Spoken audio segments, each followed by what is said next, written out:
Hello everyone. अब हम लोग कुछ न्यूमेरिकल्स करते हैं, इलिस्ट्रेशन के फॉर्मेट में रहेगा। ठीक है, देखो जैसे इलिस्ट्रेशन पे एक फर्स्ट ऑफ क्वेश्चन हमारे पास कैसा है कि एक gas is undergoing an adiabatic process at a certain stage A. ठीक, the value of volume and temperature are V naught and T naught respectively from the details given in the graph. Find the value of CP and CV. तो मेरे पास एक graph में ऐसे given है, point of ए के लिए वहां पर टेम्परेचर और वॉल्यूम गिवन है। मेकिंग ऑफ एंगल कितना है मेरे पास, मेकिंग एंगल थीटा है। विथ किसके साथ है मेरे पास making angle of theta, temperature के साथ है। इस तरह से क्वेश्चंस पे मेंशन हुआ है। ठीक, अब मेंशन होने के साथ साथ मेरे पास क्वेश्चन पे ये पूछ रहा है कि सीपी और सीवी की वैल्यूएशन कितनी होगी।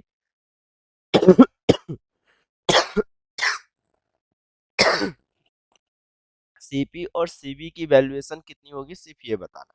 ठीक, तो देखो सीपी और सीवी की वैल्यूएशन हमारे पास जितनी भी वेरिएबल टर्म है, तो ये इसमें से कांस्टेंट जो भी डाटा हमें क्वेश्चन में गिवन है सीपी और सीवी के लिए, तो जैसे आर रेडबर्ग कांस्टेंट हो गया, टेम्परेचर, वॉल्यूम, ये और एक थीटा, इस रिलेशन को यूज करते हुए ही चलना है। अब एडियाबेटिक प्रोसेस है और मुझे सीपी और सीवी तक पहुंचना है, तो एक चीज आपको ये मालूम होना चाहिए कि एडियाबेटिक प्रोसेस में टेम्परेचर और वॉल्यूम के बीच का कर्व हो गिवन। और अगर ये गिवन है तो आपको मालूम होना चाहिए कि टेम्परेचर इनटू वॉल्यूम के एक्सपोनेंट पे टर्म में कितना है, गामा माइनस वन। मतलब टेम्परेचर इनटू वॉल्यूम की पावर ऑफ कितना है, गामा माइनस वन जो है, ये ऑलवेज कैसा होगा हमारे पास, कांस्टेंट होगा। कैसा होगा ये हमारे पास, कांस्टेंट होगा। अगर ये मेरे पास कांस्टेंट है तो मैं सिर्फ क्या कर रहा हूँ कि इसको डिफरेंशिएट कर दे रहा हूँ किसके रिस्पेक्ट में, विथ रिस्पेक्ट टू टेम्परेचर। कैसा कर रहा हूँ, टेम्परेचर के रिस्पेक्ट में डिफरेंशिएट कर रहा हूँ। इसका मतलब ये बिल्कुल नहीं है कि volume independent of temperature, volume also depends on temperature, but function नहीं है। तो जब मैं इसे डिफरेंशिएट करूंगा टेम्परेचर के रिस्पेक्ट में, तो टेम्परेचर इनटू वॉल्यूम के एक्सपोनेंट टर्म्स में gamma minus of one is equal to d by D T, और ये कौन सा कांस्टेंट, और कांस्टेंट का डिफरेंशिएशन जीरो। अब जब ये टू टर्म्स का मेरे पास मल्टीप्लीकेशन है, जब मैं इसे सॉल्व करूंगा, तो टेम्परेचर एज इट इज रह जाएगा और ये डी बाई डी टी, और वॉल्यूम के एक्सपोनेंट टर्म्स में कौन सा मेरे पास, gamma minus one plus V gamma minus one dot of D T by of D T is equal to कितना हो गया, जीरो। जैसे मैं इसे सॉल्व करूंगा तो यहाँ पर से ये चीजें मुझे दिखना स्टार्ट होंगी कि ये टेम्परेचर हुआ, और वॉल्यूम का जब यहाँ पर डिफरेंशिएशन होगा टेम्परेचर के रिस्पेक्ट में, तो ये गामा माइनस ऑफ वन, और ये कितना हो जाएगा, वी गामा माइनस वन, और माइनस वन कितना हो जाएगा, तो ये हो जाएगा गामा माइनस टू, और डॉट डीवी बाई कितना हो जाएगा, डी टी। और नेक्स्ट स्टेप में कितना हो जाएगा, वी गामा माइनस वन। अब ये तो जीरो हो गया, ये दूसरे साइड आएगा, तो ये minus V the power of gamma minus one. और फिर नेक्स्ट स्टेप में मेरे पास यहाँ पर जो देखने को मिलेगा वो कितना हो जाएगा, D T by of D T, जो होगा इसका डिफरेंशिएशन कितना हो जाएगा, वन हो जाएगा। ठीक, अब ये टर्म दिखा आपको। अब अगर ये टर्म दिखा तो आपको सिर्फ dv बाई डी की वैल्यू फाइंड करना है, जो कि स्लोप गिवन करेगा और जो हमारे पास टेन थीटा को रिप्रेजेंट कर रहा होगा। ठीक है, अभी उस चीज में मैं आ भी नहीं रहा हूँ अभी, लेकिन जब मैं इसे सॉल्व करना स्टार्ट किया तो minus of V gamma minus one, और ये टर्म कितना हो जाएगा, जब ये सेकेंड साइड आएगा तो minus gamma plus o to.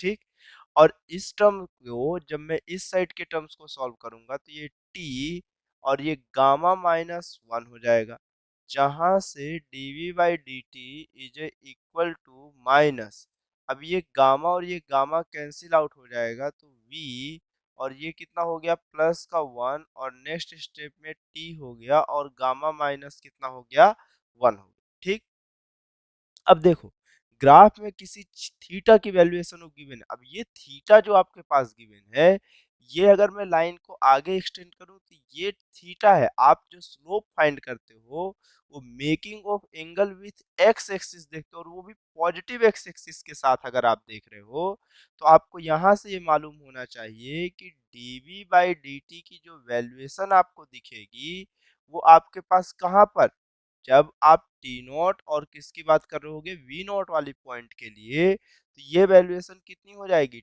10। अगर आप ये लाइन स्ट्रेट कर रहे हो और ये थीटा है तो रिमेनिंग ऑफ एंगल कितना होगा, पाई माइनस थीटा।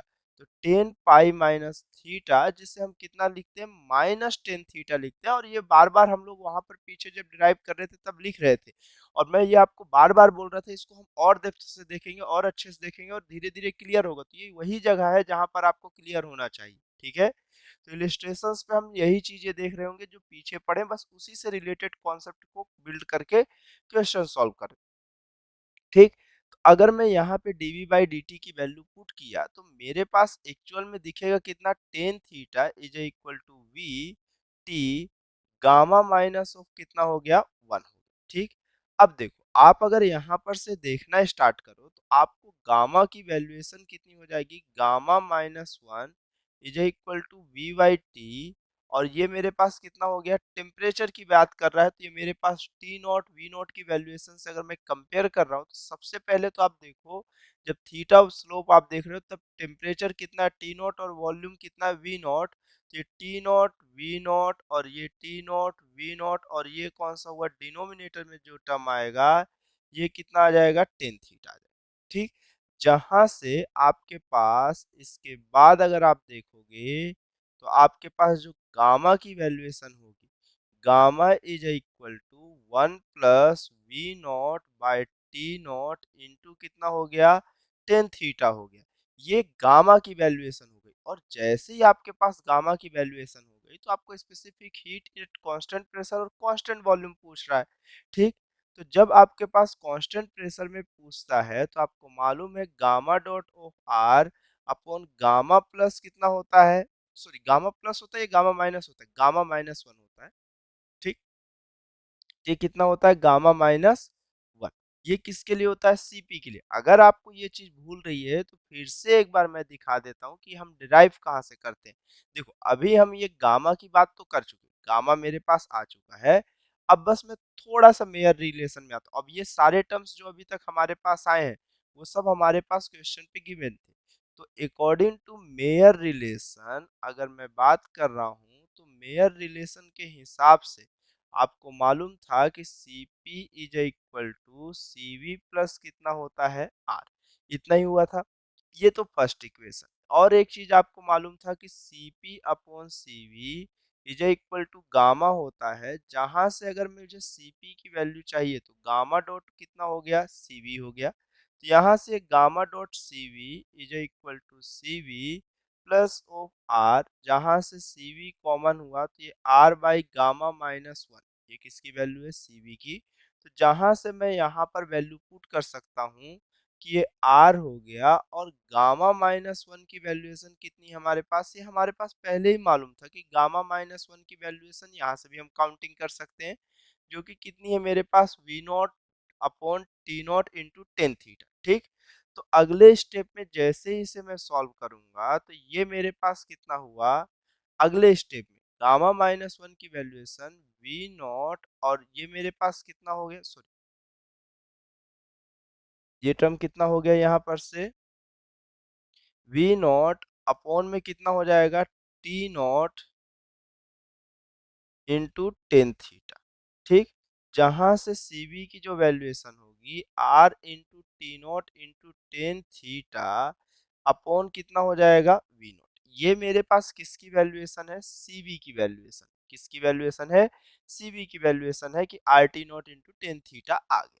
उसी तरह से अगर सिमिलर सेम टू सेम आप किसके लिए फाइंड करना चाहते हो, अगर आप किसके लिए Cp के लिए चाहते हो तो आप सिर्फ रिलेशन में वैल्यू पुट कर दो ना, आपके पास ये दिखेगा Cp is equal to R by gamma minus one plus R, जहां पर से Cp is equal to R को आप कॉमन लोगे तो one plus gamma minus one, denominator में गामा माइनस वन हो गया। और आप जब लिखते हो तो Cp is equal to R into gamma upon gamma minus one लिखते हो। तो मेरे पास यहाँ से C P is equal to R, और गामा की जो वैल्यूएशन है वो वी नॉट बाई कितना हो गया, T not into tan theta, और डिनोमिनेटर में कितना हो गया मेरे पास, V not by T not into tan theta minus O one.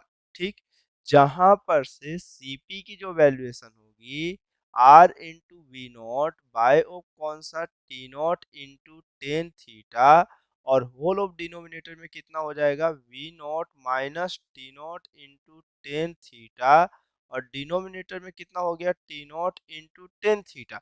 और जब मैं इस टर्म को सॉल्व करूंगा तो मुझे ये टर्म और ये टर्म कैंसिल आउट हो जाएगा, तो C P is equal to R into V naught, denominator में V naught minus T not into कितना हो गया ये मेरे पास टेन थीटा। ये टर्म मुझे किसकी देखने के लिए मिल गई, सीपी की मिल गई। तो यहाँ पर से आपके पास ये वैल्यूएशन आ गई कि मेरे पास सीपी की वैल्यूएशन कितनी होगी और किसकी वैल्यूएशन कितनी होगी। ठीक है, कुछ गड़बड़ तो नहीं किया हूँ, एक बार आप देख लो। मुझे तो नहीं लग रहा है कि कुछ गड़बड़ किया हूँ। गड़बड़ किया ना, किया मैं गड़बड़, भरपूर गड़बड़ किया, छोटी मोटी गड़बड़ थोड़ी किया। यहाँ गामा माइनस वन की वैल्यूएशन तक तो ठीक था कि गामा माइनस वन की वैल्यूएशन, मैं उल्टी वैल्यू ही पुट कर दिया, सॉरी सॉरी सॉरी सॉरी, ये गलत हो गया ना ये पूरा। मुझे ये लग ही रहा था कि मैं क्या किया हूँ, वैल्यू डायरेक्टली यहीं पर देख लिया हूँ और यहीं पर से वैल्यू उठा के पुट कर दिया। एक्चुअल में ये आर है और ये गामा की वैल्यूएशन, गामा की वैल्यूएशन में one plus V not upon कौन सा है, T not plus tan theta है। तो ये मेरे पास कौन सा हो जाएगा, गामा की वैल्यूएशन में ये वैल्यू कितनी हो जाएगी, वन प्लस ओ कितना था, V not by T not into tan theta, ये चीज सबसे पहले मिस थी। और गामा माइनस वन की वैल्यू तो हमारे पास पता है, V not by O T not into tan theta, जहां पर से सीपी की जो वैल्यूएशन होगी वो आर डॉट कितना, T not into tan theta plus V not. ठीक, और डिनोमिनेटर में कितना हो गया, T not into tan theta, और ये वी नॉट हो गया, और होल ऑफ डिनोमिनेटर में टी नॉट इंटू कितना हो गया, टेन थीटा। ये टर्म और ये टर्म आपके पास कैंसिल आउट हो गया। तो मेरे पास जो सीपी की वैल्यू देखने को मिल रही है ये तो कुछ मेरे पास उसी तरह से देखने को मिल रही है, आर इंटू कितना हो गया मेरे पास ये, R into T not into tan theta plus V nought, और डिनोमिनेटर में वी नॉट, नहीं नहीं ठीक है ठीक है ठीक है ठीक ठीक ठीक ठीक। तो सीपी की वैल्यू हम लोग चाहे तो आर अपॉन में कितना, T not into tan theta upon V nought और प्लस वन भी लिख सकते हैं, इतनी वैल्यूएशन मिलेगी। ठीक है, मन है तो ऊपर का लिख लो और मन है तो नीचे वाले के टर्म्स के लिए लिख लो। तो ये सीपी और सीबी की वैल्यू फाइंड करने का तरीका है। ठीक है, इससे टफ ऑफ क्वेश्चन आपको देखने के लिए नहीं मिलेगा, हो सकता है इससे भी टफ हो, अच्छे अच्छे क्वेश्चन, मतलब लॉजिक अपना कंप्लीट हो गया, बस ऐसा कंडीशन। ठीक है, अब फिर नेक्स्ट क्वेश्चन पे हम चलते हैं और उसे देख के सॉल्व करते हैं कि क्या होगा और क्या नहीं होगा। ठीक है, अब जैसे इस क्वेश्चन को हम थोड़ा देखते हैं। ठीक है, इस क्वेश्चन पे हमें बोल क्या रहा है कि हमारे पास कैसा है, in a cylinder two moles of an ideal monoatomic gas, कैसा है, टू मोल्स हैं, कितने मोल है, टू मोल है, और डाई कौन सा, मोनोएटॉमिक गैस है।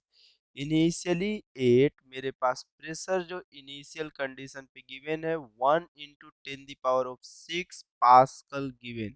ठीक, एक टेम्परेचर कितना है मेरे पास, इसका टेम्परेचर कितना गिवन है हमारे पास, 300 kelvin, expand until its volume double, compute the work done if the expansion is, first क्या है क्वेश्चन में हमारे पास, आइसोथर्मल। तो अगर मैं आइसोथर्मल की कंडीशन के लिए देख रहा हूँ, किसके लिए देख रहा हूँ, पहले हमारे पास किसके लिए पूछ रहा है, आइसोथर्मल की कंडीशन के लिए पूछ रहा है। क्या बोल रहा है कि एक सिलेंडर है जिसमें 2 मोल है और वो भी आइडियल मोनोएटॉमिक गैस है। ठीक, और कितना प्रेशर है, उसका प्रेशर गिवन है और मेरे पास उसमें टेम्परेचर भी गिवन है, और उसमें वर्क डन कैलकुलेट करना है सबसे फर्स्ट तब जब आइसोथर्मल की कंडीशन है। तो आपको मालूम है कि आइसोथर्मल की कंडीशन पे मेरे पास क्या हो रहा है कि वर्क डन की जो वैल्यूएशन होती है वो कितनी होती है, एन आर टी। मेरे पास फाइनल प्रेशर कहीं पर गिवन नहीं है, अगर फाइनल प्रेशर नहीं गिवन है तो एक ही चीज गिवन है मेरे पास कि अंटिल इट्स वॉल्यूम डबल, मतलब जो फाइनल वॉल्यूम है वो इनिशियल वॉल्यूम का कितना टाइम हो गया है, 2 टाइम हो गया, बस इतना क्वेश्चन में है। तो अगर मेरे पास ये चीज हो गया है तो जो वर्क डन देखने को मिलेगा, जो वर्क डन मेरे को देखने को मिलेगा वो 2.303 एन आर टी, और ये कौन सा हो जाएगा, लॉग, और ये वी फाइनल की वैल्यूएशन कितनी होगी, 2 वी आई, और इनिशियल की वैल्यूएशन वी आई हो जाएगी, वी आई कैंसिल, तो जो वर्क डन की वैल्यूएशन देखने के लिए मिलेगी 2.303 एन आर टी, और ये लॉग कितना हो जाएगा, 2 हो जाएगा। ठीक, अब यहाँ तक तो ठीक है। अब देखो क्वेश्चन पे जो जो वैल्यू आपको गिवन है उसकी वैल्यू को हम पुट करते चलते हैं। 2.303 नंबर ऑफ मोल 2 है। रेडबर्ग कांस्टेंट की वैल्यूएशन कहीं पर हमारे पास गिवन थी क्या, नहीं गिवन है। ठीक है, लेकिन अगर हमें मालूम होगा तो हम रेडबर्ग कांस्टेंट की वैल्यू पुट कर सकते हैं कि हमारे पास कितनी होगी, 8.3 के आसपास हम लोग लिख सकते हैं क्या, देख लो पहले आप, फिर उसके बाद बताते हैं। ठीक है, रेडबर्ग कांस्टेंट के लिए मैं अभी 8.3 लिख दे रहा हूँ, फिर उसके बाद कितना, टेम्परेचर की वैल्यूएशन कितनी है मेरे पास, 300 केल्विन। ठीक, और मेरे पास ये कितना है, log 2 है, और इसको सिंपल से अगर मैं सॉल्व करता हूँ, log ऑफ द बेस ये 10 है। ठीक है, ये 10 है, अगर मैं इसे सॉल्व किया तो ये नॉर्मल सी वैल्यू कितनी आ गई मेरे पास, जब log 10 की बात, सॉरी log 2 की बात कर रहे हैं, जब बेस 10 है तब की कंडीशन में, इंटू 300 और इंटू 8.3 इंटू 2, और इंटू कितना हो गया मेरे पास, 2.303। तो ये वैल्यूएशन जो हमारे पास लगभग लगभग अप्रोक्सीमेशन देखने को मिलेगी, तो ये वर्क डन की जो वैल्यू मिलेगी 3400, कितना मिलेगा ये, 3000, सॉरी 3452.49 जूल के आसपास देखने को मिलेगी आइसोथर्मल की कंडीशन में। अभी मैं सिर्फ रेडबर्ग कांस्टेंट की जो वैल्यू है मैं उसे 8.3 के आसपास कंसीडर कर ले रहा हूँ। ठीक है, अब देखो आइसोथर्मल के बाद अगले स्टेप में इसकी यूनिट कुछ देर में डिस्कस करते हैं हम।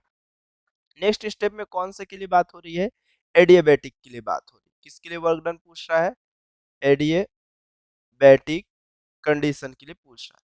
तो एडियाबैटिक कंडीशन के लिए जब पूछ रहा है तब कोई दिक्कत है नहीं। तो वर्क डन ऑफ एडियाबैटिक जब देखेंगे हम तो हमारे पास दो चीज दिखता है, एन आर, और ये कौन सा हुआ, T initial minus, sorry T initial minus T final upon gamma -1, और एक और दिखता है यहाँ पर से P1 V1 minus P2 into V2 upon gamma -1। ठीक है, इस तरह से कुछ देखने को मिलता है। अब सबसे सिंपल सी चीज है कि मेरे पास अगर यहाँ पर से ये चीज है तो गामा की वैल्यूएशन कितनी होगी, सबसे ज्यादा जरूरी ये है। ठीक, तो गामा की वैल्यूएशन अभी हम थोड़ी देर से देख लेते हैं कि हमारे पास गामा की वैल्यूएशन कितनी होगी। ठीक, उसके बाद आगे बढ़ना स्टार्ट करते हैं। ठीक, चलो भाई देख लेते हैं। सबसे पहले यहाँ पर के बाद अगर मैं आगे देखूं तो मेरे पास इनिशियल टेम्परेचर भी है, या तो मन है तो प्रेशर के फॉर्मेट से चल सकते हैं, उससे कोई बहुत बड़ी बात दिक्कत की भी नहीं है। अब रही बात गामा को कैलकुलेट करने की, गामा की वैल्यूएशन आप कैसे काउंटिंग कर सकते हो, सीपी अपॉन सीवी से। ठीक, जहां पे सीपी क्या होता है, डिग्री ऑफ फ्रीडम जो होती है। ठीक है, degree of freedom bye 2+1 into Rydberg constant, और सीबी की वैल्यू क्या होती है, degree of freedom by 2 into कितना, आर, आर आर क्या हो गया, कैंसिल। डिग्री ऑफ फ्रीडम जो होगी मेरे पास मोनो एटॉमिक के लिए कितना होगा, 3/2, मतलब कितना हो जाएगा ये मेरे पास 5/2। ये कितना हो जाएगा मेरे पास 5/2, और ये कितना हो जाएगा 3/2, टू टू कैंसिल, तो ये मेरे पास कितना हो गया 5/3 हो गया। ठीक, तो गामा की वैल्यू तो अपने पास आ गई, गामा की वैल्यू पे अपने को कोई दिक्कत की बात थी ही नहीं कभी। ठीक, अब मेरे पास बचता है कौन सा, एडियाबैटिक कंडीशन पे या तो मैं फाइनल प्रेशर निकालूं या इनिशियल टेम्परेचर निकालूं। ठीक, अब इस चीज की बात जब हम करना स्टार्ट करें कि फाइनल प्रेशर या फाइनल टेम्परेचर की बात करते हैं, तो मैं इसी कंडीशंस को लेते हुए चलता हूँ, जहां पे हमें मालूम है T into V gamma minus one, मतलब T1V1 into gamma, sorry, T1 into V1 की पावर में कौन सा gamma minus one is equal to कितना होता है T2 into V2 the power of gamma minus one. ठीक, आपके पास इनिशियल टेम्परेचर है, आपको फाइनल टेम्परेचर काउंटिंग करना। ठीक, यहाँ तक भी आपके पास कोई समस्या की बात थी ही नहीं कभी। ये T1 हो गया, T1 की वैल्यूएशन में डायरेक्टली पुट कर देता हूँ कि ये मेरे पास कितना हो गया 300 केल्विन। ठीक, V1 की वैल्यू अपने पास कितनी है, V1 की वैल्यू अपने पास इनिशियली वो Vi ही है। ठीक, बट हाँ ये 2V हो गया, और गामा की वैल्यूएशन कितने पास है हमारे पास 5/3 माइनस वन, और नेक्स्ट स्टेप में V2 जो है कौन सा है, V2 जो है जो फाइनल टेम्परेचर वो 2V द पावर ऑफ कितना मेरे पास 5/3 minus one is equal to कितना हो गया मेरे पास ये टेम्परेचर T2 हो गया। नेक्स्ट स्टेप में ये कितना हुआ 300, और ये मेरे पास वॉल्यूम कितना है, यहाँ पर से देखा जाए तो ये 3 माइनस कितना हो जाएगा मेरे पास 3 माइनस ऑफ 2/3 के आसपास आ जाएगा। तो V1 की वैल्यू भी कितनी हो जाएगी मेरे पास 2/3, और ये भी मेरे पास कैंसिल आउट हो जाएगा, तो V1 तो मेरे पास कैंसिल आउट हो गया। मुझे एक्चुअल में जो बचेगा डिनोमिनेटर में 1/2 दी पावर 2/3 बचेगा, इज इक्वल टू T2 हो जाएगा। जब मैं इसे सॉल्व करूंगा तो मेरे पास कितना, जब 2 की पावर में कितना 2 की पावर में इसका जब मैं यूज करूंगा तो 300 डिवाइडेड बाय, जब आंसर कंप्लीटली सॉल्व होगा तो T2 की जो वैल्यू आएगी हमारे पास, मैं डायरेक्टली यहाँ पर लिखते चलता हूँ, तो T2 की जो वैल्यू आएगी वो अप्रोक्सीमेशन 189 केल्विन के आसपास आंसर आएगा। ये T2 की वैल्यू अप्रोक्सीमेशन में आ, ठीक। अब अगर मैं वर्क डन की बात करता हूँ तो मेरे पास n डॉट आर डॉट कितना है T1 माइनस T2 अपॉन में कितना gamma minus one. Adiabatic condition पे मैं अभी टेम्परेचर कैलकुलेट किया, आप प्रेशर से कैलकुलेट करके सॉल्व कर सकते हो, उसमें कोई भी प्रॉब्लम नहीं होगी। जहां पे n की वैल्यू 2 मोल गिवन है, r की वैल्यूएशन में वो 8.3 कंसीडर कर ले रहा हूँ।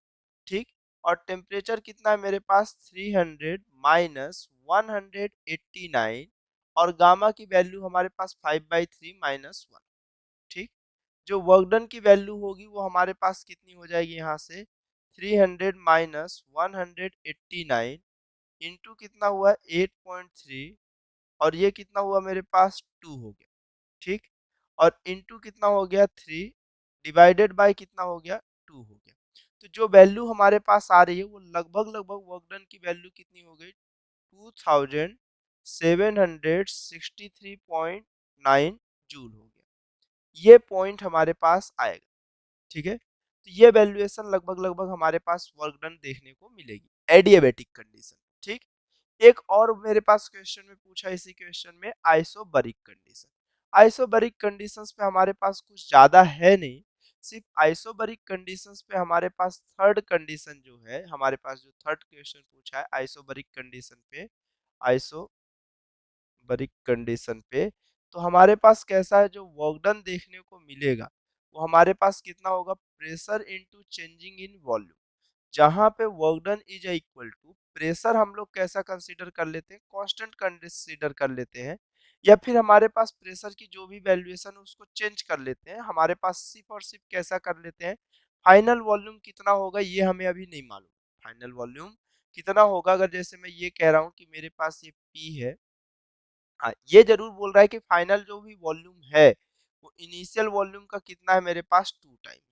तो यहाँ से मैं ये जरूर लिख सकता हूँ कि P इंटू वी है, बट V1 की वैल्यू कितनी ये तो हमें मालूम भी नहीं, और ये इनिशियल प्रेशर है और ये भी इनिशियल प्रेशर है। ठीक है, आइसोबरिक कंडीशन है तो मेरे पास प्रेशर कांस्टेंट ही लेके चलना पड़ेगा हालांकि, और अगर मुझे यहाँ पर से देखना पड़े कि ये कितनी वैल्यूएशन होगी तो मैं यहाँ पर से देख सकता हूँ कि P1 dot V1 is equal to N dot R कितना होता है मेरे पास T1।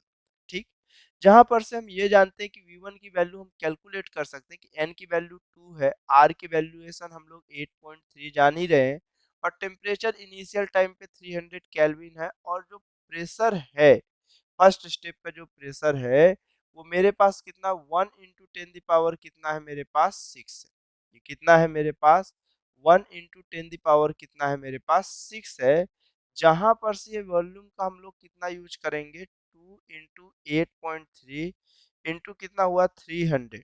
ठीक है, तो ये वैल्यूएशन हमारे पास कितनी हो गई, ये वैल्यू हम लोग यहाँ से सॉल्व कर सकते हैं कि ये वैल्यू कितनी हो गई मेरे पास वॉल्यूम ऑफ फर्स्ट के लिए। अगर मैं ये वैल्यू याद रखा तो ये मेरे पास हुआ 4980 के आसपास जा रहा है। ठीक, इतना ही जा रहा है क्या? ठीक है, ये ऊपर के टर्म्स का मल्टीप्लीकेशन है और जब इसमें हम लोग और ज्यादा यूज करेंगे तो ये हमारे पास कितना हो जाएगा इंटू 10⁻⁻6। बस इस वैल्यू को उठा के यहाँ पे पुट करना है। तो जैसे मैं इसके वर्क डन की वैल्यू को पुट करता हूँ, हालांकि मुझे ये पुट करने की जरूरत भी नहीं थी, अगर मैं ये सॉल्व कर रहा हूँ तो मुझे ये मैं समझता हूँ कि मेरे से ज़्यादा बेवकूफ़ कॉम्पिटिशन एग्जाम में कोई नहीं होगा कि जो मुझे ये वैल्यू को यहाँ पर पुट करने के लिए क्या कर रहा है कि पहले वैल्यू पुट कर रहा है और फिर सॉल्व कर रहा है। तो आपको इसमें ऐसा कुछ करना ही नहीं है, आपको directly V1 is equal to calculations की टाइम को बचा के आने के लिए सिर्फ इस वैल्यू को उठा के आपको यहाँ पे पुट कर देना है। तो जैसे ही आप पुट करोगे तो nRT1 बाई कितना हो गया मेरे पास P1 हो गया और P1 कैंसिल हो गया। तो जो वर्क डन की वैल्यूएशन तो नंबर ऑफ मोल 2 है, R की वैल्यू 8.3 है और टेम्परेचर कितना है 300। तो बस आपको जैसे इसको मल्टीप्लाई करोगे तो आपको अब वन टाइम ही कैलकुलेशन की जरूरत पड़ रही है। ठीक है, तो ये मेरे पास कितना हो गया 4980 जूल के आसपास हो गया। ठीक है, तो ये चीज हो गया। अब अगर यहाँ तक हो गया है तो आप अगले बार देख सकते हो कि यहाँ पर से आपके पास ज्यादा कुछ हुआ नहीं है, वैल्यूएशन बस उसी चीज को कैसा हुआ है।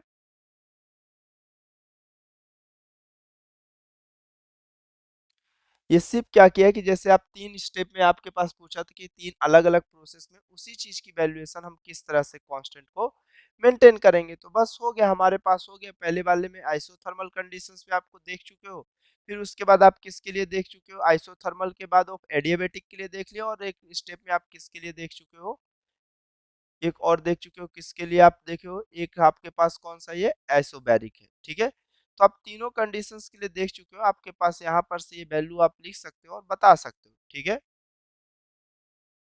चलो फिर नेक्स्ट क्वेश्चन अब हम देखते हैं। ठीक है, चलो सॉरी, इसके बाद हम लोग नेक्स्ट क्वेश्चन एक देखते हैं। अब जैसे इस क्वेश्चन को हम देखते हैं तो इस क्वेश्चन पे हमें क्या बोल रहा है, 1 mole of a perfect gas, 1 mole of a perfect gas initially at a pressure and temperature of 10 the power 5 Newton per meter square and 300 Kelvin respectively. Expand isothermally until its volume is double. Expand isothermally until its volume is double and then adiabatic and then adiabatic until its volume is again double. ठीक, find the final pressure and temperature of the gas, find the total work done during the isothermal and adiabatic process given gamma is equal to 1 by 0.4. Also draw the PV diagram for the process. ठीक है, PV diagram तो actual में given है, मुझे कुछ changes नहीं आएगा, सिर्फ वैल्यू पे चेंजेस आएगा। क्वेश्चन पे ये बोल रहा है कि मेरे पास 1 मोल गैस है, वो भी परफेक्ट गैस मतलब आइडियल गैसेस है, जहाँ पे इनिशियल प्रेशर गिवन है। ये इनिशियल प्रेशर जो फर्स्ट पॉइंट के लिए है वो हमारे पास 10⁵ गिवन है, 10⁵ न्यूटन पर मीटर स्क्वायर गिवन है और टेम्परेचर भी गिवन है। यहाँ पे मेरे पास कितना टेम्परेचर गिवन है 300 केल्विन का टेम्परेचर भी हमारे पास क्वेश्चन पे गिवन है। ठीक है, अब क्या कर रहा है, एक्सपेंड कर रहा है, जो सबसे फर्स्ट टाइम पे एक्सपेंड कर रहा है तो ये कौन सा है आइसोथर्मल, कौन सा है आइसो थर्मल है। ठीक है, ये आइसोथर्मल है और मेरे पास isothermally until its volume is double and then मतलब मेरे पास तब तक के लिए जब तक कि V2 की वैल्यू कितनी ना हो जाए 2 टाइम ऑफ V1 ना हो जाए। ठीक, then adiabatic until its volume is again double. ठीक, और दूसरी कंडीशन पे जब एडियाबेटिक हो रहा है तब भी यही चीज कह रहा है कि कि V3 की जो वैल्यू वो 2 टाइम्स ऑफ V2 ना हो जाए तब तक ये मेरे पास चल रहा है। तो फाइनल प्रेशर एंड टेम्परेचर बताना है सभी कंडीशंस के लिए। फाइनल प्रेशर और क्या बताते चलना है, टेम्परेचर बताना है। ठीक, तो देखो अभी क्वेश्चंस में बहुत ज्यादा कुछ है नहीं। तो अगर मैं ये कह रहा हूँ कि जब सबसे फर्स्ट कंडीशन के लिए मैं बात कर रहा हूँ किसके लिए, आइसोथर्मल के लिए। ठीक, आइसोथर्मल की कंडीशंस की बात करूं मैं तो आइसोथर्मल में मेरे पास क्या हुआ, प्रेशर डॉट वॉल्यूम का मल्टीप्लिकेशन कैसा है हमारे पास, कांस्टेंट हो। आइसोथर्मल में टेम्परेचर कांस्टेंट। ठीक, अगर मैं ये कह रहा हूँ कि P1 dot V1 is equal to P2 dot कितना हो गया है मेरे पास P2। ठीक, कोई दिक्कत की बात नहीं है। प्रेशर फर्स्ट स्टेप में कितना है 10⁵। वॉल्यूम कितना है मेरे पास, अभी भी मेंशन है यहाँ पर क्वेश्चन में कि V2 की वैल्यू 2 टाइम हो गई। ठीक है, अब मेरे पास ये V1 हो गया और V2 की जो वैल्यू है वो 2 टाइम्स ऑफ V1 हो गई और ये मेरे पास कितना हो गया यहाँ पर से P2। V1 V1 cancel out हो गया, जहां से मैं ये कह सकता हूँ कि P2 की जो वैल्यू होगी वो 10⁵ बाय कितना हो गया है, ये 2 हो गया। ठीक, ये मेरे पास हो गया। तो जहां पर सेकेंड का प्रेशर जो देखने को मिलेगा वो 0.5 इंटू 10⁵ न्यूटन पर मीटर स्क्वायर देखने को मिलेगा। ये किसका प्रेशर है, सेकेंड का प्रेशर। सेकेंड के प्रेशर के लिए तो हम लोग आ गए कि मेरे पास सेकेंड स्टेप की कंडीशन के लिए जो प्रेशर देखने को मिलेगा P2 की वैल्यू वो 0.5 इंटू 10⁵ न्यूटन पर मीटर स्क्वायर मिलेगा। ठीक, ये आइसोथर्मल के फाइनल प्रेशर की बात होगी। अब टेम्परेचर की बात करें तो आइसोथर्मल में चाहे जो हो जाए, दोनों ही कंडीशन में मेरे पास T1 और T2 दोनों का टेम्परेचर कितना होगा, 300 केल्विन। ये तो हो गया आइसोथर्मल के लिए। अब नेक्स्ट स्टेप में हम किसके लिए चल रहे हैं, एडियाबैटिक के लिए चल रहे हैं। किसके लिए चल रहे हैं, एडियाबैटिक के लिए चल रहे हैं। ठीक, अब देखो एडियाबैटिक में क्या बोल रहा है क्वेश्चन में एक्चुअल में कि V3 की भी वैल्यू कितनी टाइम्स हो गई, 2 टाइम्स ऑफ V2। ठीक, सेकेंड का प्रेशर है हमारे पास, थर्ड के प्रेशर तक के लिए जाना है। आपको मालूम है कि P2 into V2 the power of gamma minus 1 is equal to P3 into V3 the V3 की पावर में कैसा, गामा माइनस 1। ठीक, आपको P3 की वैल्यू काउंटिंग करनी है। P2 एज इट इज रहेगा और ये मेरे पास कौन सा हुआ, V2। और V3 की वैल्यू मैं कितना लिख सकता हूँ, 2V2। और ये कौन सा हुआ, गामा माइनस 1 और ये भी हो गया गामा माइनस 1। बट ये टर्म कितना हो जाएगा, 2V2 गामा माइनस 1 होगा V3 के लिए। और ये मेरे पास कौन सा हो गया, P3 हो गया। जहां पर से P2 की वैल्यू कितनी हो गई, 0.5 इंटू 10⁵।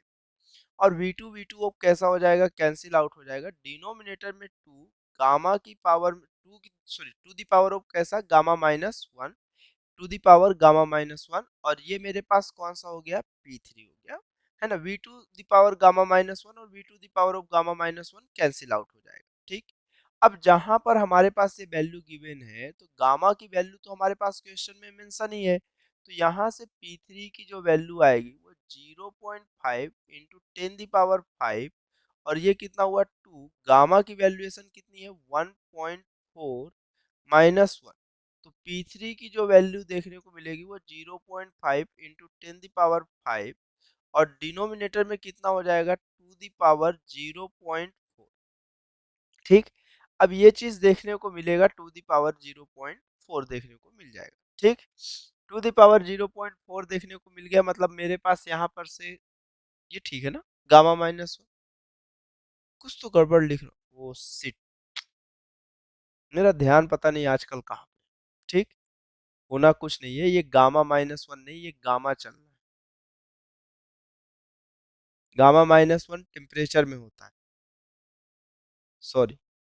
ठीक, सॉरी, ये 2 कितना हो गया, 1.4 हो गया। तो मैं 1/2 को कितना लिख सकता हूँ, यहाँ पर से ये इसको मैं लिख सकता हूँ कि 0.5 दी पावर कितना हो गया, 1/4 हो गया। कितना हो गया, फिर से उल्टा लिख दे रहा हूँ। ठीक है, तो ये कितना हो गया, 1.4 हो गया।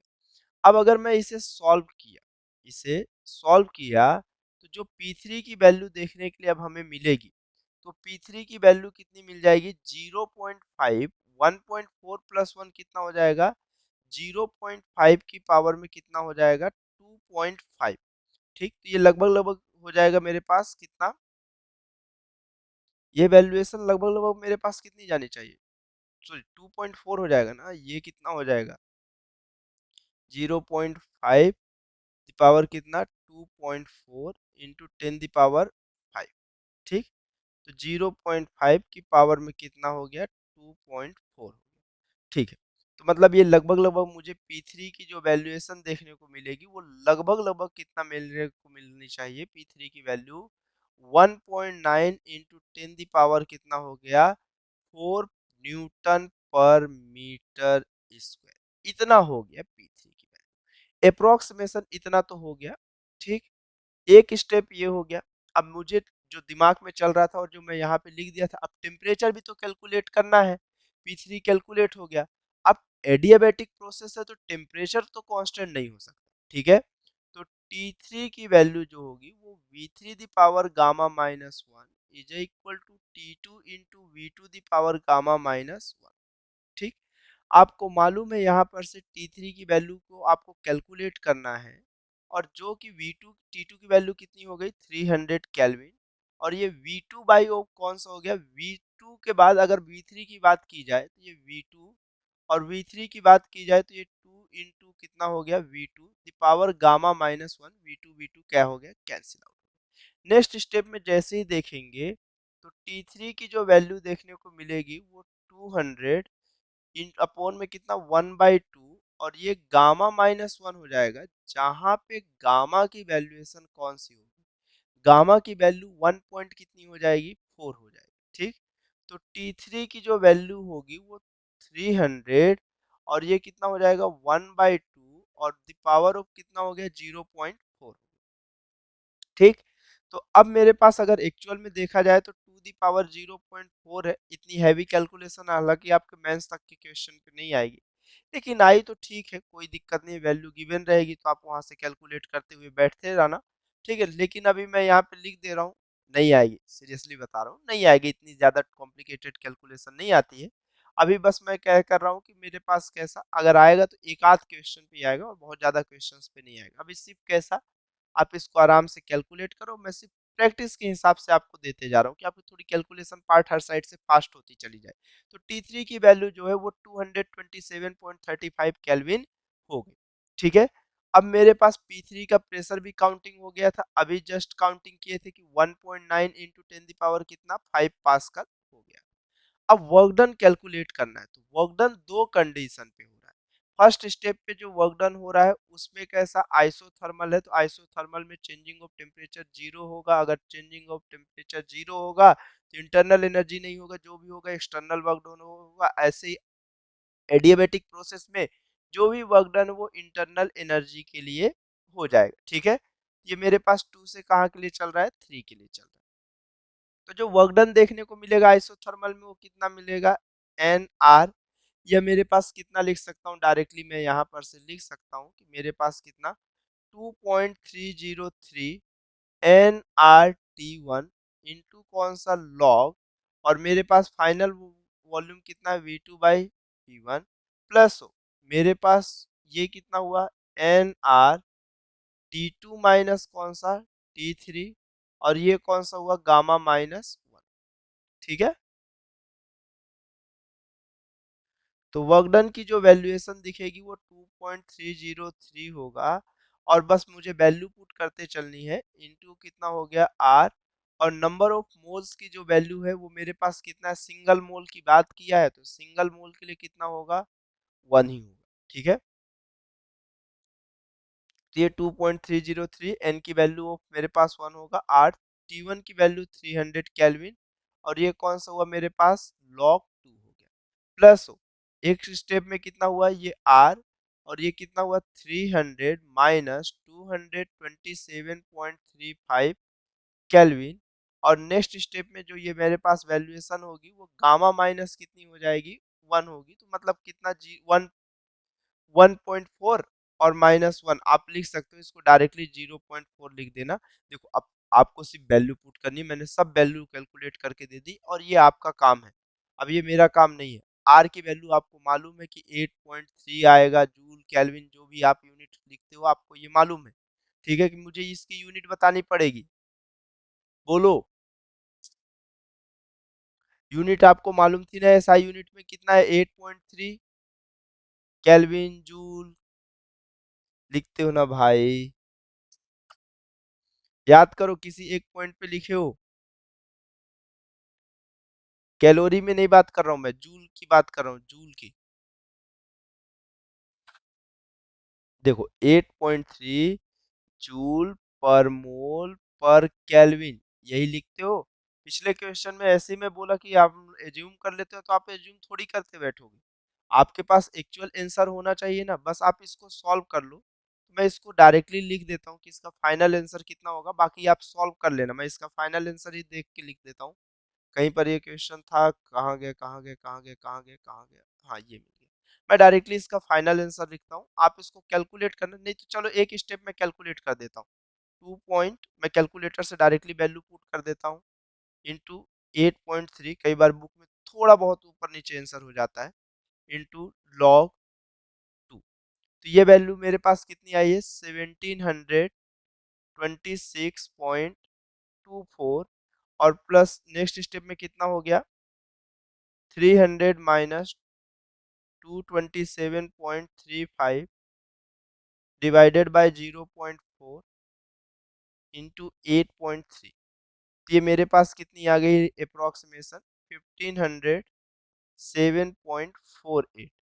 इसको ऐड कर देते हैं 1726.24 से, तो ये वैल्यू जो देखने को मिलेगी वर्क डन की, वो हमारे पास कितनी हो जाएगी, 3233.72 जूल के आसपास आंसर हो जाएगा। ठीक है, तो यहां तक हमें ये चीजें कैसी करनी पड़ेगी, समझनी पड़ेगी। ठीक है, तो आई होप ये समझ में आपको आ रहा होगा। ठीक है, और दो क्वेश्चन तीन देखते हैं, छोटे छोटे क्वेश्चन नहीं कहेंगे, है ना, ऐसे ही कॉम्प्लिकेटेड देखेंगे। बाकी जो इजी क्वेश्चंस है या जहाँ पे ज्यादा फॉर्मूला बेसिस क्वेश्चंस होते हैं, वो आप केमिस्ट्री पे देख ही रहे होगे। ठीक है, तो बहुत ज्यादा डिफरेंस नहीं है, थोड़ा बहुत डिफरेंस है, ये भी नहीं है कि एकदम सेम टू सेम उसी चीज को उठा के वापस से छाप देना है। ठीक है, चल फिर नेक्स्ट क्वेश्चन पे चलते हैं। अब चलो जैसे इस क्वेश्चन को हम लोग देखते हैं। ठीक है, आप जैसे ये देखो, ये क्वेश्चन पे बोल क्या रहा है कि मेरे पास इस cylindrical container having non conducting wall is कैसा, partition into equal parts such that the volume of each part is equal to V not. ठीक, a movable non conducting piston is kept between the two parts. Gas on left is slowly heated so that the gas on right is compressed up to volume V naught by 8। ठीक, मेरे पास ऐसा question पे बोला है, find the pressure या find pressure and temperature on both side of initial pressure and temperature are P not and T not respectively. Also find heat given by the heater to the gas, number of moles in each part is smaller। ठीक, question पे ऐसा बोल रहा है कि मेरे पास कैसा दो कंडीशंस आपके पास गिवन, नॉन कंडक्टिंग वॉल है, एक साइड ऑफ मेरे पास कैसा डाई एटॉमिक है और एक साइड में मोनो एटॉमिक मटेरियल है, लेकिन दोनों साइड नंबर ऑफ क्या है, मोल्स जो है, या नंबर ऑफ मोल्स जो ईच पार्ट में है, वो क्वेश्चन में मेंशन है कि कितना हमारे पास स्मॉल है।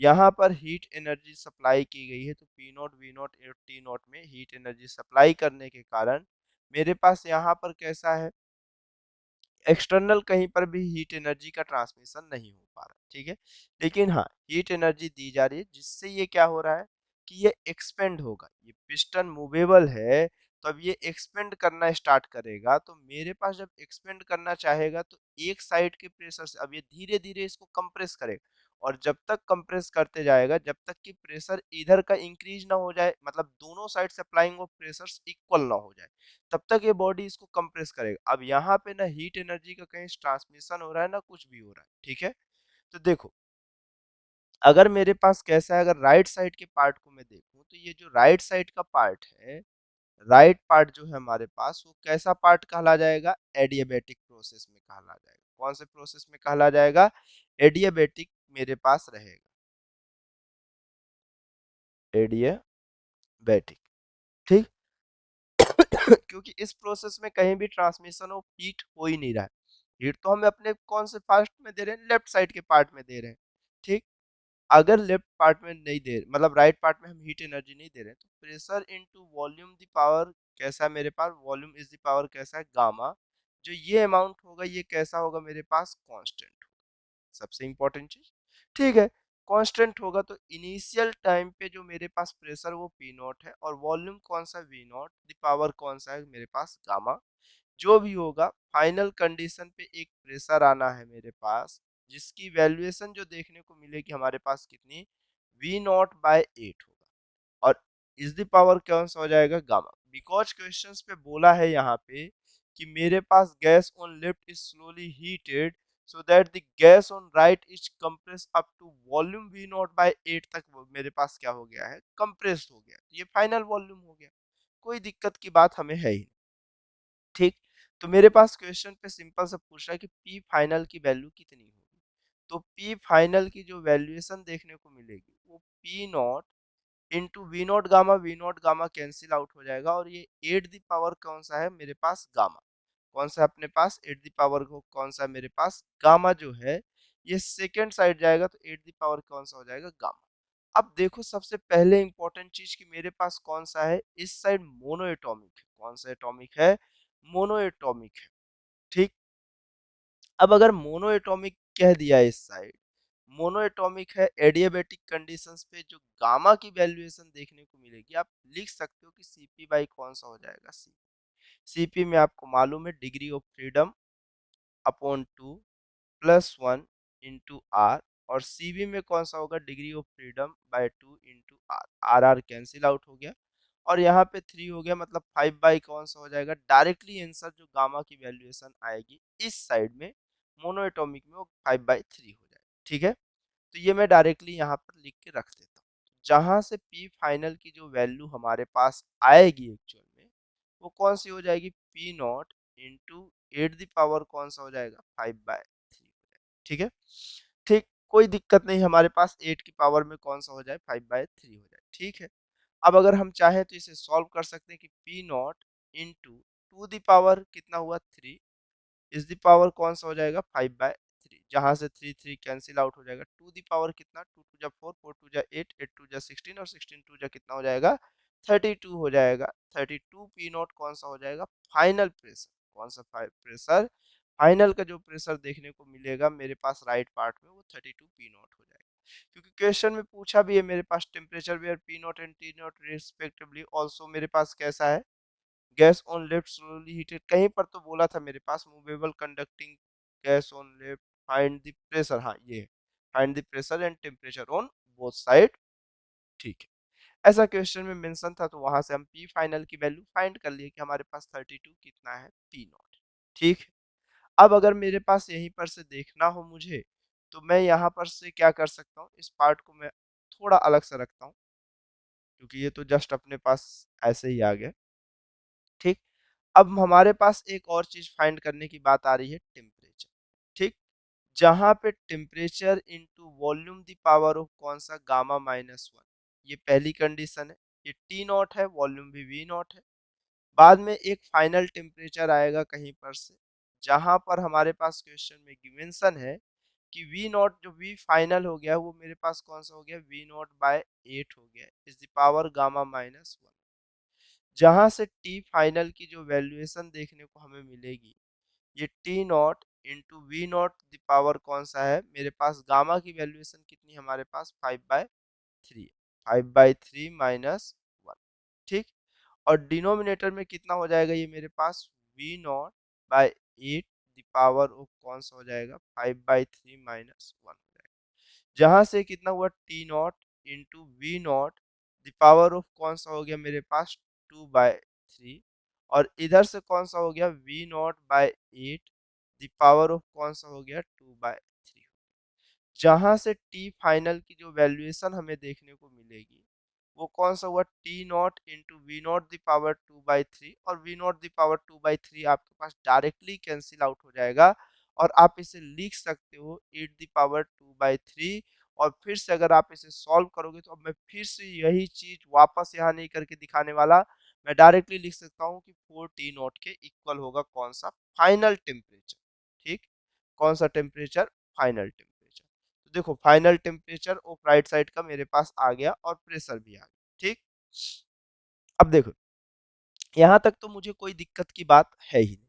अब अगर इसी चीज को मैं आगे कैरी फॉरवर्ड करूं और लेफ्ट साइड के पार्ट के लिए देखूं, ठीक है, तो मेरे पास लेफ्ट साइड के पार्ट की अगर मैं बात करूं तो लेफ्ट पार्ट में आपको कुछ देखने को मिलेगा। लेफ्ट पार्ट में एक्चुअल में आपको वॉल्यूम वॉल्यूम कैलकुलेट करने के लिए बहुत ज़्यादा ज़रूरत की कोई है नहीं। देखो अगर इधर का भी वॉल्यूम वी नॉट बोला था और इधर का भी वॉल्यूम वी नॉट बोला है तो आप डायरेक्टली बोल सकते हो कि टोटल वॉल्यूम कितना होगा, 2 वी नॉट। ठीक, अब 2 वी नॉट से मेरे पास अगर इस साइड का वॉल्यूम कितना हो गया, वी नॉट बाय कितना हो गया, ये वी नॉट बाय 8 हो गया। कितना हो गया, वी नॉट बाय 8 हो गया है। तो हम इस साइड के लिए लिख सकते हैं कि ये मेरे पास कितना हो जाएगा, जो भी वैल्यूएशन लेफ्ट साइड में दिखेगी मेरे पास वो कितनी हो जाएगी, अगर मैं इस साइड को अपने लेफ्ट वाले पार्ट को इधर को मैं कितना कहता हूँ, ये V1 कंसीडर अब कर लिया, तो V1 की जो वैल्यू होगी वो एक्चुअल में कितनी हो जाएगी, V1 is equal to 2V0 minus V0 by कितना हो जाएगा, 8 हो जाएगा। मतलब 16 - 1 कितना हो जाएगा, 15V0 बाय कितना हो जाएगा, 8 हो जाएगा। ये फाइनल वॉल्यूम हो जाएगा। ठीक है, अब यहाँ तक मुझे कैसा है मेरे पास कोई दिक्कत की बात है ही। अब नंबर ऑफ मोल्स कैसे, लेफ्ट पार्ट में n की वैल्यूज तो मेरे पास कैसी होगी, कांस्टेंट होगी। अगर कांस्टेंट होगा तो हमें मालूम है PV is equal to N R by T, ऐसा होता है। जहां से पीवी बाय टी की जो वैल्यूएशन होगी वो हो सकता है प्रेशर वॉल्यूम और टेम्परेचर तो चेंज होगा, बट एन और आर का वैल्यू कैसा होगा मेरे पास, ये क्वांटिटीज कांस्टेंट होगी। तो मैं ये कह सकता हूँ कि pressure into volume upon temperature का रेशियो मेरे पास डायरेक्टली कैसा होगा, कांस्टेंट होगा। कैसा होगा, कांस्टेंट होगा। मेरे पास वॉल्यूम तो आ गया, लेकिन एक चीज आप ये समझो कि अगर ये पिस्टन यहाँ पर जाके कहीं पर रुक रहा है इस प्लेस पे, तो जितना प्रेशर लेफ्ट पार्ट में होगा उतना ही प्रेशर राइट पार्ट में होगा, तभी जाके वो रुक रहा होगा। तो पी फाइनल की कंडीशन लेफ्ट पार्ट में भी कितनी हो जाएगी, 32 P0 के इक्वल हो जाएगा। बट वॉल्यूम आपके पास आ गया इस साइड के लेफ्ट पार्ट का, लेकिन नहीं आएगा आपके पास क्या, टेम्परेचर। और टेम्परेचर काउंटिंग करने के लिए आप लिखोगे P not into V not by T not is equal to, P not की प्लेस पे कितना आप प्लेस करोगे, 32 P0, ये हुआ। और वॉल्यूम कितना हो गया आपके पास, 15 V0/8 हो गया।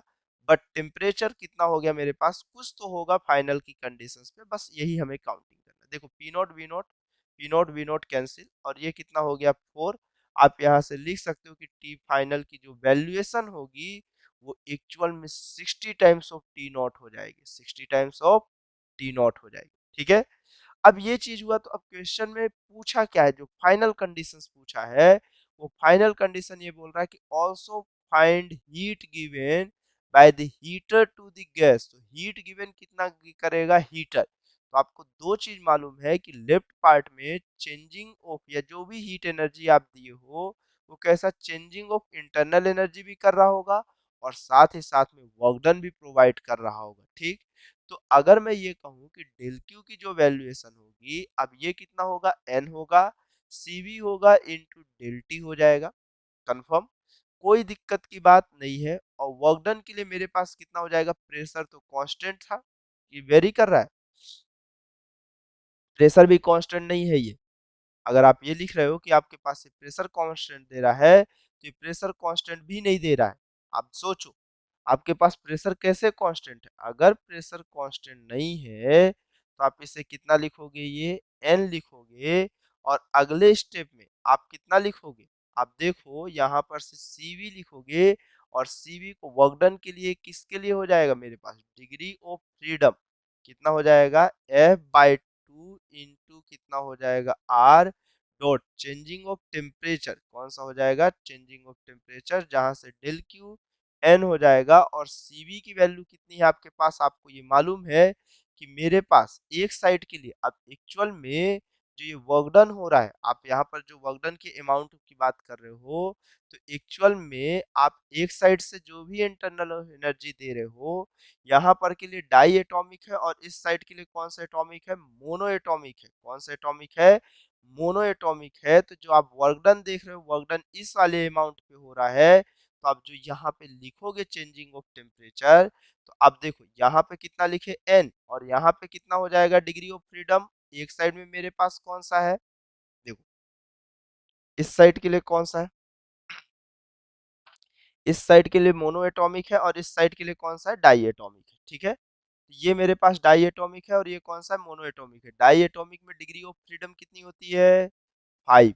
ये कितना हो जाएगा, डाई एटॉमिक के लिए चेंज हो जाएगा, ये कितना हो जाएगा 5R/2 और चेंजिंग ऑफ टेम्परेचर कितना है 60 T not final minus T not plus N degree of freedom कितना है मेरे पास, एफ की वैल्यूएशन सेकेंड साइड जिस साइड कंप्रेस हो रहा है, ये एक्सपेंशन तो इसकी इंटरनल एनर्जी के लिए हो रहा है। अब जितना इस साइड से वर्क डन हो रहा होगा उतना इस साइड से भी वर्क डन हो रहा होगा। तो अपने को कोई बहुत ज्यादा टेंशन लेने की बात नहीं, इस साइड मोनो एटॉमिक है तो मोनो एटॉमिक के लिए हम डायरेक्टली कितना लिख सकते हैं, एक साइड में ये कितना हो जाएगा 3R/2 और चेंजिंग ऑफ टेम्परेचर कितना है मेरे पास, ये वैल्यू कितनी है मेरे पास 4 टी नॉट और ये कौन सा हो जाएगा टी नॉट हो जाएगा। तो मेरे पास ये कितना हो गया 4 T not minus T not. ठीक, आप इसे चेंज करोगे तो del Q is equal to कितना हो गया एन 5R/2 और ये कितना हो गया मेरे पास 59 टी नॉट प्लस कितना हो गया एन 3NR/2 और ये कितना हो जाएगा मेरे पास 3T नॉट हो जाएगा। ठीक है, बस इतना सा एक सिंपल सा फॉर्मेट हम लोग इसको लिखना था और इतनी ही इंटरनल एनर्जी ये क्या करता है, ट्रांसमिट करता है। बाकी आपका मन है, आप सॉल्व करो, आप कैलकुलेट करो, आप जैसे मर्जी हो वैसा सॉल्व करो। ठीक है, चलो फिर देखता हूँ, अगर मुझे अगर एक आध क्वेश्चन और करवाने का मन किया तो मैं करवाता हूँ, नहीं तो हालांकि मेरा ऐसा कोई स्पेशल मन नहीं है, सिर्फ एक क्वेश्चन करवाने का मन है। एक इजी सा क्वेश्चन तो नहीं कह सकता, कुछ कॉम्प्लिकेशंस है, कुछ अच्छा है, उस पर रीस्टोरिंग फोर्स के कॉन्सेप्ट ज्यादा है, इसलिए मैं उस पर फोकस करने की कोशिश करता हूँ। ठीक है, चलो देखते हैं वो क्वेश्चन, वो देख ही लेते हैं, उसके बाद फिर हम लोग इसको खत्म करें। ठीक है, चलो चलो चलिए अब हम लोग इस क्वेश्चन को देखते हैं। इस क्वेश्चन में काफी कुछ है, मतलब थर्मोडायनेमिक्स को मैकेनिक्स के फॉर्मेट में लेके आने की कोशिश किया हुआ है। ठीक है, देखते हैं कैसा कैसा क्वेश्चन है और क्या चीजों को ये पूछने की कोशिश कर रहा है। ठीक है क्या बोल रहा है, 3 moles of an ideal mono atomic gas, कितने हैं 3 मोल्स है। ओहो, इसकी साइज डिक्रीज हो गई, इंक्रीज कर देते हैं भाई। ठीक है, कितना है 3 मोल्स का मेरे पास of ideal mono atomic gases है, confined with a cylinder by massless spring। कैसा है, मासलेस स्प्रिंग है जिसकी लोडेड है with frictionless piston of negligible mass and cross section area मेरे पास कितना 4 × 10⁻³ metre square. The spring is initially in its relaxed state. Now the gas is heated by heater of some time. During the time the gas expands and does 50 joule and does 50 joule of work in moving the piston through a distance of 0.1 metre. ठीक, फिर question में क्या बोल रहा है, the temperature increase by 50 kelvin, calculate the spring constant and the heat supplied by heater. Atmospheric pressure given है और gas constant के मेरे पास जो है रेडबर्ग कांस्टेंट जिसे आप कहते हो, वो अपने पास गिवन है 25/3 जूल पर मोल केल्विन। ठीक, चलो स्टार्ट करते हैं। क्वेश्चन में कुछ ऐसा बोल रहा है, पहले डायग्राम बना लेते हैं ऐसा। ठीक, इस तरह से इनिशियली पिस्टन कोई यहाँ पर था, ये स्प्रिंग से कैसा था मेरे पास यहाँ पे इस तरह से कनेक्टेड था। अब क्या हुआ कि यहाँ पर हम एक हीटर के थ्रू हीट को क्या करें, सप्लाई किए, कोई दिक्कत नहीं। ठीक, अब क्या किए कि जब हीट सप्लाई किए तो ये एक्सपेंड हुआ गैसेस और कहाँ तक पहुंचा, ये मेरे पास यहाँ से जो डिस्प्लेसमेंट दिखा रहा है उसकी वैल्यूएशन 0.1 मीटर। ठीक, 0.1 मीटर हो गई, कोई दिक्कत की बात है ही नहीं। अब यहां तक हमारे पास कोई दिक्कत था ही नहीं। अब देखो, अब जब ये यहाँ पे गया होगा तो दो चीज आपको देखने को मिली हो। अब मुझे इस स्प्रिंग के स्प्रिंग कांस्टेंट की वैल्यू बतानी, ठीक। देखो, अगर अभी ये बैलेंस रहा होगा तो जितना अंदर का प्रेशर है उतना ही बाहर का हो गया होगा। लेकिन अब जब इस कंडीशन पे अगर ये बैलेंस हुआ होगा तो मेरे पास अंदर साइड कोई प्रेशर कौन सा रहा होगा, पी रहा होगा, ठीक है। कोई यहाँ पर भी प्रॉब्लम नहीं है। अब ये प्रेशर में बाहर साइड से एक फोर्स लग रहा होगा, कौन सा, नीचे की डायरेक्शन में। ये कौन सा फोर्स होगा, पी नॉट, एटमॉस्फेरिक प्रेशर होगा, कोई दिक्कत नहीं। अब देखो, बॉडी यहाँ पर बैलेंस थी, mg की वैल्यू kx के इक्वल है। अब मैं कंप्रेस किया हूँ, अब क्या किया हूँ, अंदर साइड से कंप्रेस हो रहा है तो ये p इसको ऊपर कर रहा है। तो अब ये जब ऊपर जा रहा होगा तो एक्चुअल में एटमॉस्फेरिक प्रेशर बस को बैलेंस नहीं कर रहा होगा, साथ में एक अगर ये कंप्रेस हुआ है तो स्प्रिंग का रीस्टोरिंग फोर्स किस साइड हो रहा होगा, k into x down side हो रहा होगा, जो कि कितना हो गया मेरे पास, k into force upon area की बात कर लिया तो ये मेरे पास प्रेशर, ठीक। यहां तक भी कोई प्रॉब्लम नहीं है। अब अगर मैं देखूं तो ये मेरे पास प्रेशर की बात हो रही है, तो अब मेरे पास यहाँ पे वर्क डन हुआ है। अगर भाई यहाँ से यहाँ तक डिस्प्लेसमेंट हुआ है तो वर्क डन तो हुआ होगा। तो डी डब्ल्यू की जो वैल्यूएशन होगी वो पी डॉट कितना होगा, डीवी होगा। वॉल्यूम एक बार में चेंजेस नहीं हुआ होगा, लेकिन फिर भी देखते हैं तो ये मेरे पास कितना हो गया होगा, ये मेरे पास पी नॉट, ये कह लो, और प्रेशर की value P not, sorry, plus के एक्स बाय ए। और वॉल्यूम की बात की जाए तो डीवी एक स्मॉल ऑफ वॉल्यूम होगा, जहां से हम डीवी को कितना लिख सकते हैं, cross section area dot dx कह सकते हैं, जो कि कितना हो गया, ए डॉट डीएक्स। अब मैं इसे इंटीग्रेट कर लेता हूं तो ये मेरे पास डब्ल्यू हो जाएगा। और एक्स की वैल्यूएशन कहां से कहां तक जारी होगी, 0 से लेके 0.1 तक के आसपास जारी, ठीक है। वो अपने पास अभी सेकेंडरी फॉर्मेट है, यहाँ पर हम लिख लेते हैं 0.1 मीटर के आसपास बोला, ठीक। अब अगर हम लोग इसमें लिखें तो ये वर्क डन, इसका इंटीग्रेशन इंडिविजुअल, ये कांस्टेंट है, एटमॉस्फेरिक प्रेशर है, जब इसका इंटीग्रेशन होगा तो x हो जाएगा। और नेक्स्ट स्टेप में k और a कांस्टेंट होगा तो ये कितना हो जाएगा, एक्स स्क्वायर बाय 2 हो जाएगा, जिसकी वैल्यूएशन कितनी हो गई, 0 से लेके, और यहीं पर अपना आंसर गलत हो गया। अच्छा नहीं, ठीक है, एरिया बाहर रख लेते हैं, कोई दिक्कत की बात नहीं है, ठीक है। एरिया को सभी से बाहर ही रखते हैं यहाँ पर इंटीग्रेशन से, ठीक। यहाँ पर इसकी लिमिट ले लेते हैं 0 से 0.1 तक, और सिमिलर यहाँ पर भी 0 से 0.1 तक, और ये सब के बाहर साइड लास्ट में हम लोग एरिया का मल्टीप्लीकेशन कर देंगे, ठीक है। तो वर्क डन की जो वैल्यू होगी वो पी नॉट, और ये कितना हो जाएगा मेरे पास, 0.1 प्लस, अब एरिया भी अंदर ही मल्टीप्लाई करते आते हैं तो ये मेरे पास कितना हो जाएगा, पी नॉट इंटू कौन सा ए है, प्लस के इंटू कितना हो जाएगा, ये मेरे पास ए कैंसिल आउट हो जाएगा तो ये 2 हो जाएगा, और ये वैल्यूएशन कितनी हो जाएगी मेरे पास, 0.1 का होल स्क्वायर, ठीक। यहाँ तक भी कोई दिक्कत नहीं है। वर्क डन क्वेश्चन में मेंशन है कि इस पूरे वर्क डन में कितना हुआ है, 50 जूल हुआ है। पी नॉट की वैल्यू 10 दी पावर 5 इंटू 0.1, और क्रॉस सेक्शन एरिया हमारे पास क्वेश्चन में पहले ही मेंशन करके रखा है 4 इंटू 10 दी पावर -3, ठीक, प्लस के बाई 2 इंटू 0.01, ठीक है। चलो, अगले स्टेप में ये मेरे पास कितना हुआ, यहाँ पर से 50 माइनस हो, ये अगर देखा जाए तो ये 10 दी पावर 0.4 हो जाएगा, और 10 दी पावर ऑफ कितना हो जाएगा, -2 हो जाएगा। तो ये अगर मेरे पास यहाँ पर मल्टीप्लाई हुआ तो ये मेरे पास कितना हो जाएगा, 40 इस साइड आ जाएगा, और ये k बाई 2 इंटू 0.01 आ जाएगा। तो इसको मैं कितना लिख सकता हूँ, 10 इंटू 2 कितना हो जाएगा, 20, और ये कितना हो जाएगा, 100।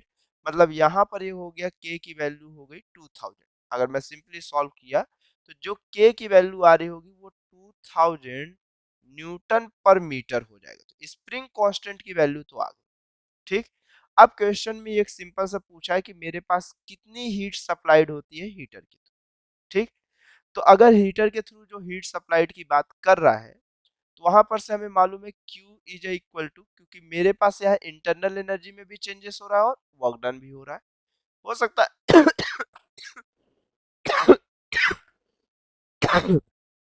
प्रेशर कांस्टेंट मेंटेन कर रहा है, ठीक। तो अगर ये चीज हुआ तो N dot C B dot कितना हो जाएगा, डेल टी हो जाएगा, ठीक। अब ये चीज हुआ, अब यहाँ पर हो सकता है कि ये N dot C B dot del T हो गया और ये कौन सा हो गया, वर्क डन, ठीक। अब यहाँ पर से इंटरनल एनर्जी की वैल्यूएशन हम लोग इतनी बस लिख दें, ये भी जरूरी नहीं, ठीक है। चेंजिंग ऑफ टेम्परेचर हमारे पास जरूर क्वेश्चन में मेंशन है कि मेरे पास ये वैल्यू कितनी है, मेंशन है क्वेश्चन में कि मेरे पास चेंजिंग ऑफ टेम्परेचर कितना है, इंक्रीज बाय 50 केल्विन, कितने केल्विन से टेम्परेचर इंक्रीज हुआ है, 50 केल्विन से, ठीक है। मेरे पास कितने मोल है, एन की वैल्यू क्वेश्चन के एकदम स्टार्टिंग में गिवन है 3 मोल्स है, एन की वैल्यू क्वेश्चन में मेंशन कर दिया है कि मेरे पास 3 मोल है। और कौन सा है मेरे पास ये भी देख लेते हैं, जैसे अगर बात की जाए तो मेरे पास मोनो एटॉमिक है, मोनो एटॉमिक है मतलब मेरे पास यहाँ पर डिग्री ऑफ फ्रीडम हम लोग यूज कर सकते हैं। तो जहाँ पे हमें मालूम है कि F by two into R, और changing of temperature increase by कितना है 50 केल्विन, और वर्क डन भी कितने का हुआ है 50 जूल का हुआ है। तो हमें जबरदस्ती की कोई बहुत ज्यादा यहाँ उसमें नहीं फंसना कि प्रॉब्लम्स में फंसना है। मोनो एटॉमिक है मतलब मेरे पास डिग्री ऑफ फ्रीडम कितना है 3/2, मतलब 3 है, ये 3/2 हो जाएगा। आर की वैल्यू 25/3 गिवन होगा, या 8 पॉइंट समथिंग के आसपास गिवन रहता है, तो 25/3 गिवन कंप्लीट इसी एसआई यूनिट के फॉर्मेट में। तो रेडबर्ग कांस्टेंट आप एसआई यूनिट फॉर्मेट में भी आप लर्न कर सकते हैं। ये प्लस कितना हो गया 50, ठीक। अब देखो आपके पास ये 3 और 3 कैंसिल आउट हो गया, और ये 2 इससे कैंसिल आउट हो गया, ये 25 हो गया। 625 इंटू थ्री बस आपको करना है, 625 इंटू थ्री मतलब कितना हो जाएगा ये वैल्यू 1875 प्लस 50 हो गया, मतलब ये वैल्यू मेरे पास कितनी हो जाएगी 1925 जूल हो जाएगा क्यू की वैल्यू। तो क्यू की वैल्यू जो होगी वो 1925 जूल हो जाएगी, ठीक है। तो आई होप आपको यहाँ तक चीजें समझ में आई होगी, आप इसकी बराबर प्रैक्टिस कर सकते हो, ठीक है। कुछ ज्यादा है नहीं, देखो मेरे पास यही चीज बहुत ज्यादा पूछेगा तो ऐसी ही चीजें पूछेगा। अगर थर्मोडायनेमिक्स के जो सबसे टफेस्ट क्वेश्चंस जो जाते हैं वो तभी जा रहे होते हैं, किसी भी चैप्टर्स के टफ क्वेश्चन तभी आना स्टार्ट होते हैं जब एक चैप्टर में दूसरे चैप्टर के कॉन्सेप्ट इंट्रोड्यूस होना स्टार्ट होते हैं, सबसे टफेस्ट तभी कहलाता है। अगर उसी चैप्टर उसी कॉन्सेप्ट से है तो वो उतने टफ क्वेश्चन नहीं होते जितने हमें लगते हैं, ठीक है। लेकिन अगर वो एक चैप्टर से दूसरे चैप्टर में जा रहे हैं और मल्टीपल कॉन्सेप्ट का यूज कर रहे हैं, मल्टीपल चैप्टर्स का यूज कर रहे हैं, एक बेस्ट ऑफ क्वेश्चन के फॉर्मेट में वो रहेगा, ठीक। तो आप बस प्रैक्टिस करो, इस चीजों को देखो, है ना। तो ठीक है, ओके, थैंक्स फॉर वॉचिंग।